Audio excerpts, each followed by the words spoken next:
এখন দেখছেন জ্যোতির রান্নাঘর। জ্যোতির রান্নাঘরে জ্যোতির মা রান্না করছে। দেখুন এখানে আমি হাফটা আলু আর কিছুটা এঁচোড় আমি হলুদ দিয়ে প্রেসারে সিটি মেরে সেদ্ধ করে নিয়েছি। এইখানটায় 2 চামচ বেসন আছে, এই চামচে 2 চামচ বেসন আছে। একটা ডিম ভেঙে নিয়েছি। এখানে আদা রসুন পেঁয়াজের পেস্ট আছে। আর এইখানটায় ধনে আর জিরে শুকনো খোলায় ভেজে গুঁড়ো করে নিয়েছি শিলপাটায়। আপনাদের যেটাতে সুবিধা হবে আপনারা সেটা করতে পারেন, মিক্সিতেও গুঁড়িয়ে নিতে পারেন। আমি এবার হাতের সাহায্যে এগুলো জল আছে জলগুলো চিপে আপনাদের দেখাচ্ছি। দেখুন আমি জলগুলো সব চিপে ফেলে দিয়েছি। আমি এগুলো সব এর মধ্যে ম্যাশ করে নেব, খুব ভালো করে ম্যাশ করে নেব। দেখুন আমি সুন্দর করে মেখে নিয়েছি। এতে আরও উপকরণ দেব, দেখতে থাকুন। কিছুটা কাঁচা লঙ্কা দুটো কুচিয়ে দিয়ে দেবো। এর মধ্যে বেসনটা দিয়ে দেবো, বেসন সবটা দিয়ে দেবো। এই আদা রসুন পেঁয়াজের পেস্টটা সবটা দিয়ে দেবো। আর এই যে ডিমটা আছে, ডিমটা আমি সাদা অংশটা দেবো না। দেখুন সাদা অংশটা দেবো না, এই ডিমের কুসুমটা তুলে দেবো খালি। দেখুন ডিমের কুসুমটা তুলে দেবো, সাদা অংশটা দেবো না। এবার আরও কিছু উপকরণ দেব। স্বাদ অনুসারে নুন, এতে দিয়ে দেবো ভাজা মশলাটা সম্পূর্ণটা। এতে দিয়ে দেবো 4 চামচের 1.5 চামচ চিনি ভর্তি করে। এই ছোট্ট চামচে 1 চামচ কাশ্মীরি লঙ্কা। এবার সব উপকরণগুলো খুব ভালো করে এর মধ্যে মিশিয়ে নেব, একটা মণ্ড তৈরি করে নেব। দেখতে থাকুন, আমি মেখে আপনাদের এরকম খুব ভালো করে মেখে নিচে দিয়ে আপনাদের দেখাচ্ছি। এতে দিয়ে দেবো এই ছোট্ট চামচের 1 চামচ হলুদ। হলুদটা আগে দেওয়া হয়নি, ওই জন্য এখন দিয়ে দিলাম। দেখুন আমার মাখাটা সম্পূর্ণ হয়ে গেছে। এরকম গোল গোল পাকিয়ে নিতে হবে। এই যে এরকম ছোটো ছোটো করে গোল গোল পাকিয়ে নেব। দেখুন এরকম, আপনাদের সুবিধার্থে আরও একটা দেখিয়ে দিচ্ছি। এরকম গোল গোল পাকিয়ে সবগুলো, চলুন গ্যাসে ফিরে যাই। দেখুন আমি একটা কড়াই বসিয়ে দিয়েছি, কড়াইতে আমি তেল দিয়ে দিয়েছি। তেলটা গরম হয়ে গেছে।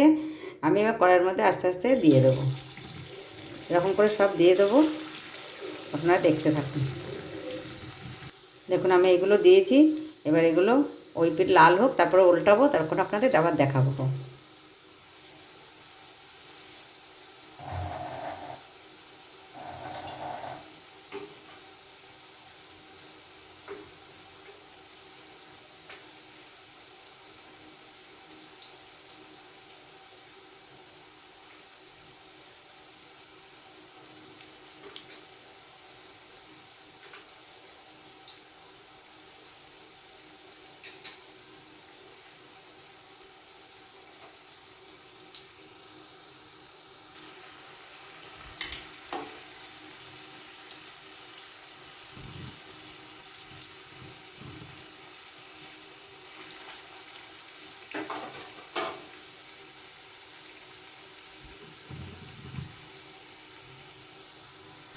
দেখুন এগুলো ভাজা হয়ে গেছে, এর থেকে বেশি আর লাল করবো না। এবার আমি এগুলো তুলে নেবো, নিয়ে বাকিগুলো সব একই রকম করে ভাজা করে নেব।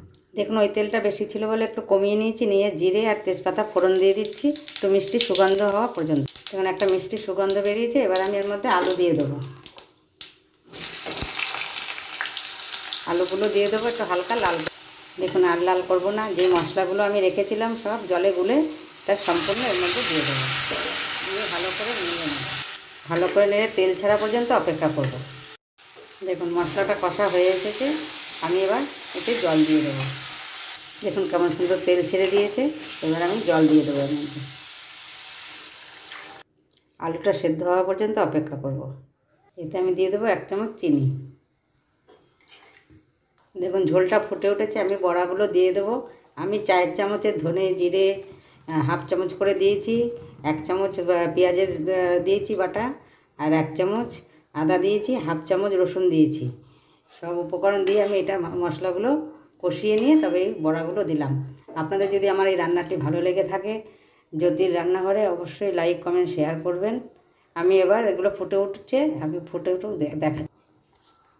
দেখুন আমি এতে একটু দিয়ে দেবো গরম মশলা, আমার ঘরে গুঁড়ো করা গরম মশলা দিয়ে দিলাম, আর এইটুকু ঘি দিয়ে দিলাম। তরকারিটা হয়ে গেছে, এবার নামিয়ে ফেলবো। নাবিয়ে আপনাদের দেখাচ্ছি। দেখুন আলু টালু কিন্তু সবই সেদ্ধ হয়ে গেছে, আমি নাবিয়ে দেখাচ্ছি। দেখুন তরকারিটা কত সুন্দর হয়েছে। এতে একটু ঝোল বেশি রাখতে হবে, নাহলে ঝোল টেনে নেবে। নুন মিষ্টিটা একটু দেখে নেবেন, সবার নুনের স্বাদ সমান হয় না। নুন মিষ্টি দেখে নিয়ে তারপরে একটু দেবেন। আমার একটু মাঝখানে একটু লেগেছিলো, পরে আমি দিয়েছি অফ ক্যামেরায়। আপনাদের যদি তরকারিটি ভালো লেগে থাকে লাইক কমেন্ট শেয়ার করবেন। সকলে ভালো থাকবেন, সুস্থ থাকবেন। ধন্যবাদ।